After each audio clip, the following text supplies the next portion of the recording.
اللهم صل وسلم وبارك على سيدنا محمد وعلى آله وصحبه أجمعين. حط التليفون على ودنها قلقانة وهي بترن للمرة التالتة ومش بيرد. ما ترد بقى يا عمر. وعند عمر كان بيبص للتليفون وبيقول كده كفاية عليها قوي. ألو كده برضو يا عمر؟ الوقت ده كله علشان ترد؟ مش فاضي، ورايا شغل، ولا فاكراني بلعب؟ انت لسه زعلان؟ هو انا مش اعتذرت لك وقلت لك مش هتتكرر؟ ما تبقاش رخم بقى. وبالنسبة لاني نزلت شغلي من غير فطار على لحم بطني، راحت عليا نومة والله. هات فطار وافطر عندك النهاردة. انت عارفة مش باكل حاجة بره البيت، والشغل ممنوع فيه الاكل، يعني هقعد لحد الساعة 5 بالجوع. وكمان ايه يا فرح، هو انا كنت بتكلم مع نفسي امبارح ولا ايه؟ اكل ايه اللي اشتريه من بره ده؟ طيب ولا عمل ايه؟ هو في حاجة واحدة ممكن تنسيني اللي حصل النهاردة. ايه هي؟ اللي حصل في الفطار عوازيه في الغدا. عايز اكل اكلة حلوة من تحت ايديك النهاردة، اكل صوابع وراها، وماما تحلف بحياتك وتقول لي مراتك ست بيت شاطرة. يا سلام، من عينيا طبعا. افوق وافطر وعلى تحضير الغدا انزل لطنط فرح حبيبتي. ماما ست كبيرة رجليها عندها دوالي وانت عارفة، ويعتبر لوحدها رانية في شغلها ولمياء خيبة تقيلة كده. ودلوقتي العدد زاد، يعني تلاقيها من الصبح بتحضر علشان بابا اللي بيجي الظهر، رانيا وفارس العصر، وانا اخر النهار، يعني مش بنتجمع على وقت واحد. فمعلش انزلي لها، ما تتاخريش عليها. وانا بقولك كده مش لحاجه، بس انتي كده كده بتعملي لنا انا وانتي، وانا زي ما قلتلك عايزه اكل من ايد مراتي حبيبتي. ايه يا عمر، مامتك في مقام ماما، وانا طول ما شايفاها تعبانه اكيد مش هقف اتفرج عليها يعني. وليك عليا هعلم لمياء وخليها شاطره. بنت اصول يا فرح. تسلمي وتسلمي الايد اللي ربت. ابتسمت بفرحه، وهنا عمر بص للي جاي عليه. طيب بقولك يا فرح، يلا بسرعه علشان تنزلي لها، وانا هرجع اكمل شغل. يلا مع السلامه. مع السلامه. وبعد ما قفل معاها، ايه ده اتاخرت كده ليه؟ الساعي رد وقال. الراجل كان مسحوم قوي. اتفضل 3 فول و2 طعميه. تسلم يا عم حسين، وادي حسابك اهو.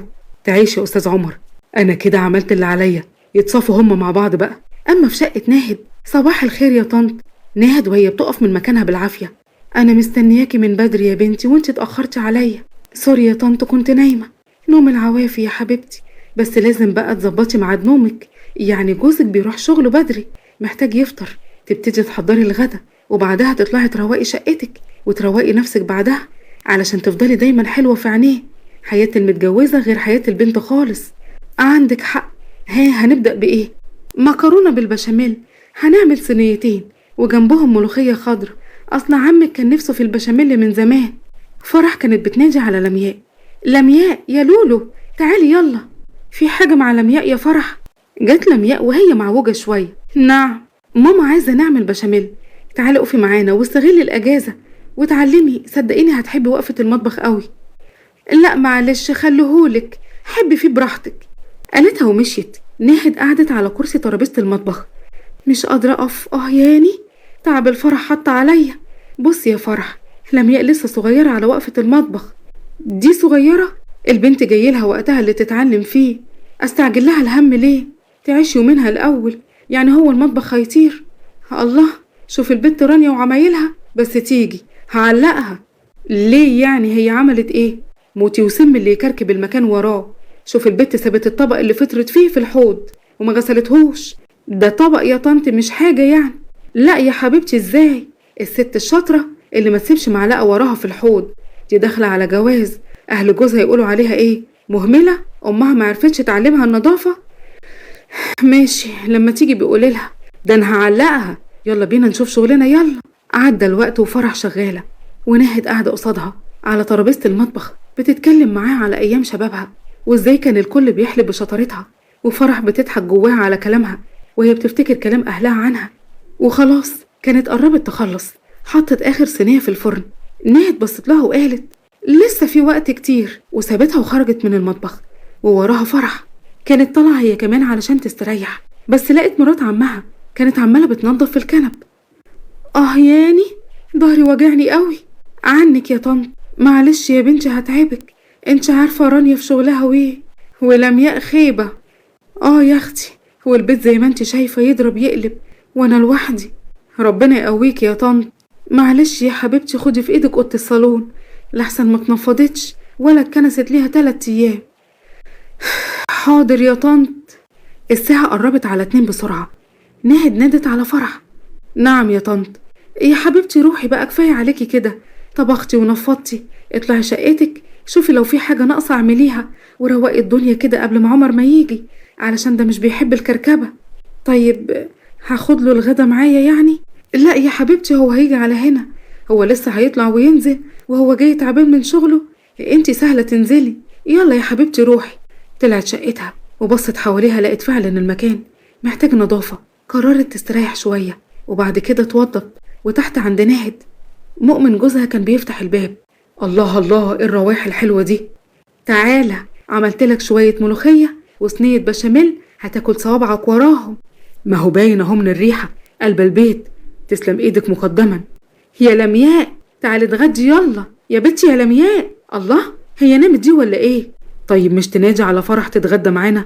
قلت لها قبل ما تيجي ب5 دقايق انها تنزل تتغدى معاك، قالت لي لا، هتغدى مع عمر لما يجي. تصدق يا مؤمن، البنت يا اخويا ما عرضت عليا حتى بالكذب انها تساعدني، على الاقل يعني تحط في عينيها حصوة ملح، ما هم هياكلوا منه.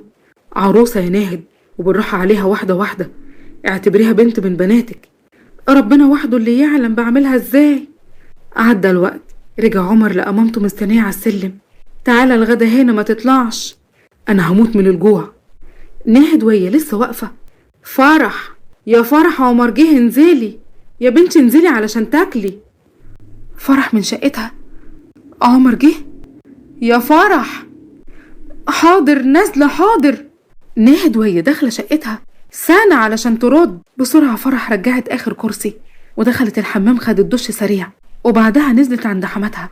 لقيته قرب يخلص، قعدت جنبه بعتاب. مش كنت تستناني؟ جعان وما فطرتش وانت عارفة، بس ايه الحلاوة دي؟ أكلك طعم بشكل بجد عجبك؟ من حلاوته هاكل صوابع وراه. بصي بقى، من هنا ورايح مش هاكل غير من تحت ايدك، انت فاهمة؟ وده اللي انا عايزاه. لما تبقوا تخلصوا محن، قصدي أكل، اطلعوا البسوا بسرعة علشان فارس بيلبس جوه، هو واخواتك. مش عايزين نتأخر على الناس من الأول. أنا هدخل ألبس، وانت يا فرح بعد ما جوزك ما يخلص يبقى شيلي الأكل في البوتاجاز. ما حطه في التلاجة، ما هو كده ممكن يخسر. التلاجة مقفولة بالقفل ومكسلة أجيبه دلوقتي من الأوضة وارجع تاني. حطيه في البوتاجاز وأنا هبقى أدخله. حاضر يا طنط. عمر مسك إيديها بعد ما مامته مشيت وقال لها يسلم لي المطيع الشطور أنا يا ناس، بس بقى حد يشوفنا. بحبك، طب اعمل ايه؟ ناهد من جوه. لسه ما خلصتش يا عمر؟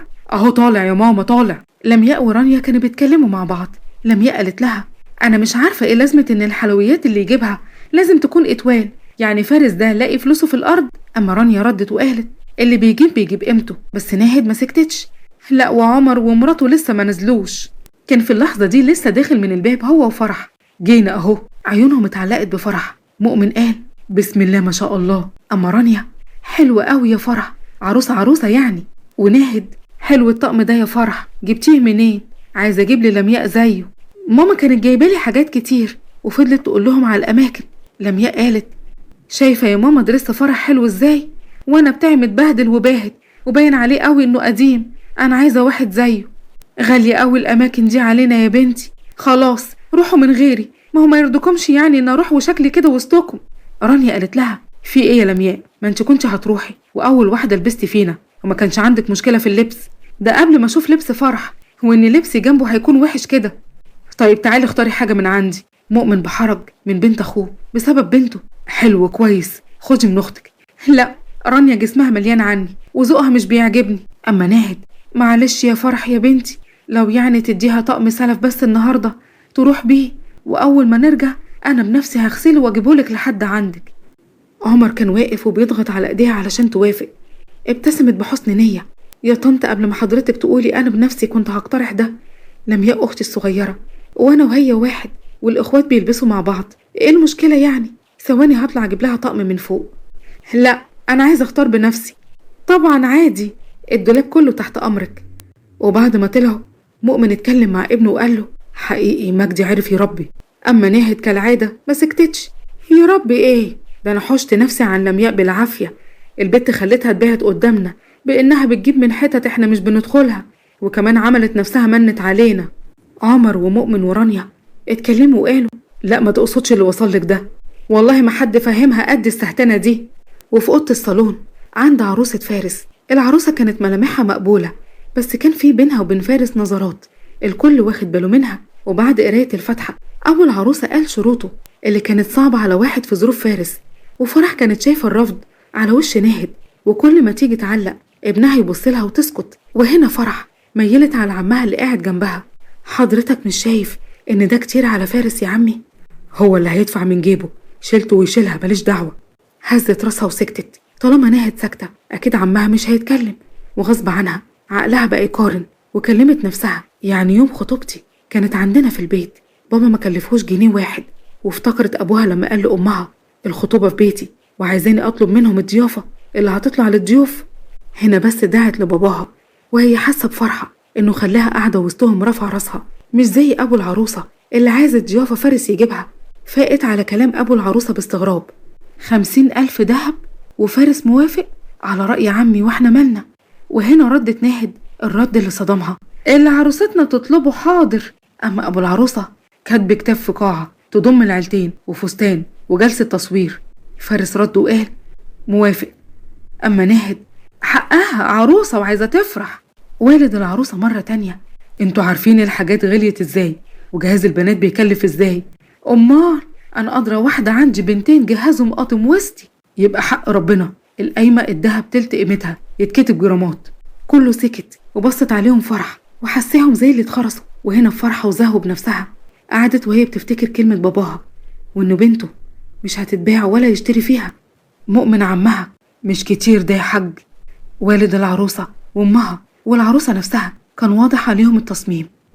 استغربت منها فرح، أصل المفروض تكون بتحب فارس وتقف جنبه زي ما عملت هي مع عمر لما تقدم ويلاقوا حل وسط. بس هي كان بتبص على فارس بصة كلها تحدي، واللي نطق وقال وانا شاري، والشاري ما بيدورش على مكتوب دهب كام وعفش كام. انا عايزة استقر في حياتي وبإذن الله مش هنوصل للنقطة دي. حلو قوي كده، يبقى نتكلم في الفرح. عيون فرح وسعت وهي بتسمع اسم القاعة وكانت بتكلم نفسها يا نهار أبيض دي من أغلى القاعات. وميلت على عمر انت سامع؟ واخوك كده موافق عادي هو ومامتك؟ أحسن. فارس ده صاحب قرش معفن ليه 5 سنين بيحوش، قال ايه مش هتجوز غير لما اكفي نفسي. فضل قافل على قرشه ورافض حتى يساعدني في جوازتي، وقال لي اعتمد على نفسك طالما ناوي تفتح بيت. وهو جت اللي هتخليه على الحديدة. لسه هترد بإذن الله بعد الفرح. أنا مظبط أموري على الأسبوعين في شرم كشهر عسل أنا والعروسة. بلعت ريقها وبصت لعمر اللي عمل نفسه مش واخد باله ولا سامع حاجة. بقى هو ده البخيل ومقرف؟ والد العروسة بصوت حد اتكلم وقال كده فاضل حاجة واحدة بس، ودي أهم حاجة عندي، ما توفرتش يبقى اعتبر كل شيء لاغي. خير يا عمي؟ وضع بنتي في بيت العيلة هيكون ازاي؟ شقتي في الدور الثالث مختصرة ومع نفسي يا عمي. ناهد ردت وقالت فارس مختصر من يومه، حتى وهو معانا في البيت من اوضته للباب لا بيدخل لحد ولا بيتكلم مع حد. انا بنتي في بيتي معززة مكرمة، تاكل لقمة وترمي 10. مش هقبل بوضع ولا عيشة اقل من كده. على راسي يا عمي طبعا. اما ناهد امال جوه عينينا يا حاج. طالما اتفقنا على كل حاجة نقرا الفاتحة تانية يا جماعة نأكد بيها الكلام. فرح كانت حاسة بحرارة، واللي خلاها تحس زي ما يكون في مية اتقلبت عليها هو بصة العروسة ليها اللي عينيهم ما تقابلوش من ساعة ما دخلت فرح لحد دلوقتي، غير في الموقف ده بس. كانت قاعدة قدامها وحاطة رجل على التانية وعينيها ما شالتهاش من عليها بتحدي وانتصار، زي ما تكون فازت عليها في حاجة هي مش عارفاها. لمياء لحظت كمان فبصت لفرح واتكلمت وقالت حقها وضعها يسمح لها. قصدك ايه ووضع ايه؟ ما ردتش عليها وهي عقلها عمل مقارنة بين عمر وفارس، والنتيجة ما كانتش في صالح عمر فسكتت وما اتكلمتش. واللي كان بيسألها كانت بترد على القد، وفضلت كده لحد ما روحوا. وكان في سؤال محيرها، معقول تساهل بابا معاهم قلل مني في نظرهم؟ وفارس بيقدر عروسته أكتر من عمر ما بيقدرني؟ وناهد كانت على غير معرفها. مسكت تليفونها وقالت أكلم ماما أسألها. ما هو أكيد مش هينفع أسأل بابا في حاجة زي دي علشان ما زعلهوش. جاءت تليفونها مكانه بعد ما افتكرت تحذير عمر. ما حسيتش بنفسها وهو بيقول لها ارتاحي ونامي يا فرح، ما تفكريش كتير في أي حاجة، انتي حاجة وهي حاجة تانية. شكلك تعبت النهاردة يا حبيبتي، يلا تصبحي على خير. غمض عينه ونام. هو كان عارف هي بتفكر في ايه، وعارف ان كام كلمة هيرضوها، وبالفعل ابتسامتها وسعت وبصت عليه وقالت لنفسها حنين وبيحبني، وافتكرت وقتها كلام مامتها معاها امبارح. يا بنتي كل واحد له ظروف، يعني فارس في شركة كبيرة ليه 5 سنين وعمر يدوب لسه متعين.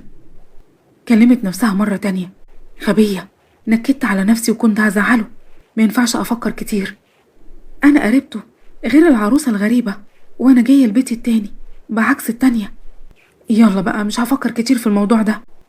مرت الأيام واتغير فيهم حاجات كتير، ونخلي بالنا سلم التنازلات دايما بيبدأ بخطوة. فرح بتصحى من النوم بدري تنزل تعمل الفطار لناهد والعمر واللمياء، أما رانيا هي وباباها فدول بيفطروا مع نفسهم الفجر وبيروحوا لشغلهم، وبعد كده بتجهز الغدا، وبعدها بتشوف مرات عمها تكلفها بإيه، وبعد كده تطلع شقتها تشوف محتاجة إيه، وده خلاها أهملت في نفسها والعناية بجمالها، وده طبعا فتح باب للمشاكل مع عمر. في واحدة بتستقبل جوزها بمنظرك ده، وفي واحدة قايمة ببيتين من كنس ومسح وطبيخ، تفتكر منظرها هيكون ازاي؟ وبعدين كتر خير الوالدة هي اللي دايما في استقبالك. يوه قلتلك 100 مرة وضع مؤقت وضع مؤقت، سنة، ليه مش قادرة تستحملي سنة؟ لحد امتى الوضع ده؟ فهمني ظروفك ايه اللي كل شوية تقولي ظروفي ظروفي؟ تعالى نفكر مع بعض بصوت عالي وهنلاقي حل، انت مش مشاركني في اي حاجة تخصك. فرح انا لو كنت لقيت حل ما كنتش هستنى. وبعدين قوليلي للدرجة دي مش مستحملة امي يا بنت الاصول؟ دي حتى مرات عمك ومريضة وشايلاني انا وانتي، استحملها واشيلها فوق راسي لو فعلا مريضة، بس دي مش مريضة، دي بتتمارض. لو قاعدة لوحدها مش معاها بنت اطول مني باكلها واشربها وانضف لها اوضتها، وبتاخد هدومي تلبسها كمان، هدومي اللي المفروض كنت البسهم وانا في شهر العسل، اختك بقت تلبسهم وهي خارجة رايحة الجامعة او اي مشوار وراها. يعني ايه انت بتذلينا بقى بالهدوم اللي لمياء بتستلفهم منك وتخرج بيهم؟ اللي بيستلف بيرجع، لكن دول دخلوا دولاب اختك وما خرجوش ومش هيخرجوا يا فرح. ايه رأيك بقى؟ علشان حقيقي انا تعبت وزهقت من دلعك ده، كله حذرني منك وقال لي دي دلوعة، دي مش بتاعت مسؤولية ولا هتعرف تعمر في بيت. انا ليا انا الكلام ده؟ انا اللي داخلين على 2 جواز ما اخدتش فيهم جنيه في ايدي، اللي ما قلتلك هات معاك وانت جاي، او حتى عرضت انت عليا. انا اللي شايله امك اللي بترميلي كلام زي السم وتفضل تكيد فيا بخطيبه اخوك وبنسبها، وانها دلوقتي بس اللي نثبت، ولا اختك اللي حاسباني الفلبينيه اللي انت جايبها لها، ولا الاكل اللي بفرزه بنفسي في الفريزر وما بشوفهوش تاني. يا اخي دي امك استنتني لما طلعت بعد ما صبعت الكفته وشلتها، وقبل ما افتح باب شقتي كنت شم الريحه وهي بتتحمر. كل كلامك اكل وفلوس، كلام ناس جعانه ما وردتش على نعمه. اخرس، انا لو على الاكل اللي اكلته في بيت اهلي اشم ظهر ايدي اشبع. دي الحاجه اللي ابويا بيجيبها لي في اسبوع البيت كله بياكل فيها ل3 ايام قدام. الاكل اللي بنرميه في زبالتنا في بيت اهلي تعيشوا انتوا عليه هنا اسبوع بس. لا، دي غلطتي اني قبلت بواحد كله قال عليه ابن امه. ايده على خدها علمت، بصت بصدمه وهي حاطه ايديها مكانها، واتفاجئت اكتر بنظرته اللي ما فيهاش ندم، بالعكس كلها تهديد. دموعها نزلت وهي بتبص بحسره وهو بقله صبر. هترفعي صوتك عليا مره تانية هتعرفي شغلك كويس. واحد غيري على قله ادبك وغلطك فيا وفي اهلي كان دبحك، ومحدش كان هيلومني لما اقول لهم كلامك ده، وكل الناس تعرف وتتاكد ان ابوكي صح دلعك ومعرفش يربيكي، والشو اللي اتعمل يوم كاتب الكتاب ده بس علشان يخلص منك. وهقولها لك اهو، دي حياتي، عاجبك تعيشي معايا على وضعي ده كان بيها، مش عاجبك الباب يفوت جمل. والاخر مره بقولك استحملي سنه كمان علشان تعرفي ان رغم عيوبك دي كلها اني متمسك بيكي. فكري وقرري، ولحد ما تعقلي كده انا هنام في الاوضه التانية. مشي وهي لسه مصدومه، واول ما اتقفل الباب فاقت. لا مش هينفع اقعد هنا ساعه واحده. مسكت التليفون، انا هكلم ماما تيجي تاخدني هي وبابا، ده مد ايده عليا، ده بابا عمره ما عملها. وزي ما يكون مامتها حست بيها ورنت عليها قبل ما هي ترن. ماما. فرح بنتي انت كويسه يا بنتي؟ قلبي وكلني عليكي من بدري. بقولك ايه، ما تيجي تقعدي معانا يومين، وحشتيني قوي انا وابوكي. صوت جنب مامتها هي عارفاه. اوعي تيجي يا بنتي يا فرح ولا تسمعي كلام امك الهبله دي. ليه بس يا ماما؟ عايزه عروسه تسيب بيت جوزها وتقعد عند بيت ابوها يومين وهي لسه ما كملتش سنه عنده؟ ده كان زمان يا ماما، ودلوقت وكل وقت. وبعدين تيجي ازاي؟ ها قوليلي. والفرح اللي عندهم انت نسيت انهم بكره هيفرشوا عفش رانيا، واليوم اللي بعده الحنه، وبعدها الدخله، ولا عايزة الناس تاكل وشها ويقولوا سابت حماتها، ولا يقولوا عليها اسمه ايه؟ سرم باين ولا قرشانة، انا عارفة يا اختي مسميينه ايه. ضحكت نعمة وفرح كمان من بين دموعها. سرم يا تيتا. نعمة حست ببنتها فقالت: مال صوتك يا فرح؟ مفيش يا ماما، كنت لسه صاحية. وهو ده وقت نوم؟ يا بنتي أنا أمك، قوليلي. لسه كانت هترد، دخل خد حاجة وطلع من غير كلام. مفيش يا ماما. يا بنتي لو في حاجة مع عمر قوليلي وأنا أخلي أبوك يشد ودانه. يا ماما قلتلك مفيش. على العموم يا بنتي أول سنة جواز، يا ما بيحصل بين أي اتنين لحد ما تتعودوا. الجواز غير الخطوبة بدلعها والفسح وكلام الحب اللي ببلاش ده. عايزاكي عاقلة زي ما انت عاقلة طول عمرك يا حبيبتي. حاضر يا ماما حاضر. نعمة قفلت وبصت لأمها وقالت: عاجبك صوتها؟ البنت معيطة مش عايزة تقولي في ايه، اروح بنفسي واشوف. ردت عليها أمها وقالت: لو كانت حاجة كبيرة كانت ناهد ما استنتش وهي اللي اتصلت، لكن واضح انها بينها وبين المخفي جوزها. بلاش نروح احنا، يمكن بروحتنا الموضوع يوسع والجماعة عندهم فرح بدل ما يقولوا قاصدين نخرب الدنيا. طيب وبعدين يا ماما؟ انا قلبي واكلني على البيت. طب اقول لابوها؟ ايوه يا اختي، علشان يطب ساكت وانت بتقولي له البت بتبكي ومش عارفين مالها. انت مش فاكره الاسبوع اللي فات لما قلت له طول اليوم البت ما ردتش عليكي ولا اتصلت، راح لهم بالليل متاخر وطلع في الاخر تليفونها سماعته كانت بايظه، وجوزك وقتها اخدته الجلاله وراح جاب لها واحد جديد تاني يوم على طول. الله، وفيها ايه؟ مش بنته بس مسؤوله من راجل. وقطع دراعي المكان طمع في التليفون. على العموم احنا نستنى يومين الفرح يعدوا ويخلصوا ونروح لهم يوم الصباحية بزيارة حلوة للعروسة، نكبر ببنتنا وبيها قدام نسايبهم ونقضي اليوم معاهم، وهناك هنعرف، ويمكن من هنا لهناك ربنا قادر يخلف الظن. عندك حق ياما.